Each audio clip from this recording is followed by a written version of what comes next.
دوسرا ہمارا سوال یہ ہے کہ شیخ خون جسم سے خون نکل گیا اگر تو اس کے روزے کا کیا حکم ہے؟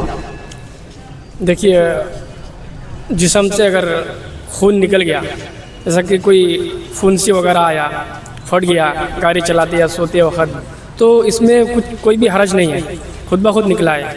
اگر کوئی جیسا کہ منہ سے نکلا یا انگلی کرے آپ یا کچھ بھی کرے تو اسی حالت میں اگر نکل گئے تو روزے ٹوٹ جاتا۔ مثال کے طور پر کوئی ہجامہ کرا ہے، ہجامہ معلوم، ہجامہ کب تھراپی یعنی اپنا خون نکالے جسم سے گندا خون، تو اس سے روزہ ٹوٹے گا؟ روزے کی حالت میں نہیں کر سکتے آپ، روزہ ٹوٹ جائے گا۔ ٹوٹ جائے گا۔ ہاں آپ کچھ بتا سکتے؟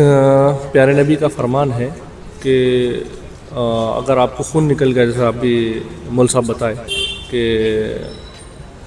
اپنی مال لگ گیا، گر گئے، خون نکل گیا تو روزہ نہیں ٹوٹتا۔ اور ہجامے کے تعلق سے میرے کو علم نہیں ہے، آپ بتائیں تو بہتر رہتا ہے انشاءاللہ۔ آپ کچھ بتا سکتے ہیں؟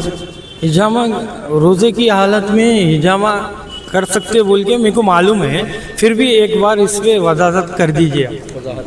ماشاءاللہ بارک اللہ فیکم۔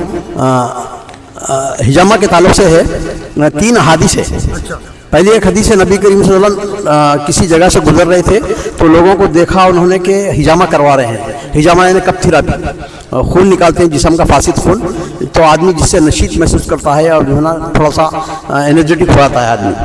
تو نبی کریم صلی اللہ علیہ وسلم نے کہا افطر الحاجم والمحجوم، حجامت کرنے والا اور کروانے والا دونوں کا روزہ ٹوٹ گیا، دونوں کا افطار ہو گیا۔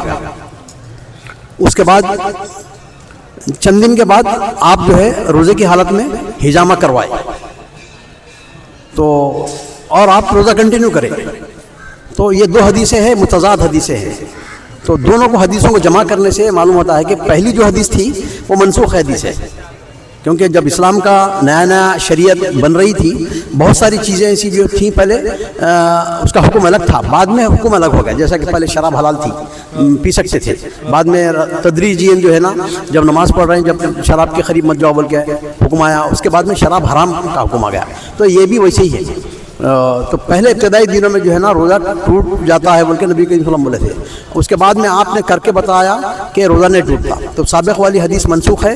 جمہور علماء کہتے ہیں کہ آدمی ہجامہ کرانے سے اس کا روزہ نہیں ٹوٹتا۔ بارک اللہ فیک، جزاک اللہ خیر، اللہ بارک فیک شیخ، جزاک اللہ خیر۔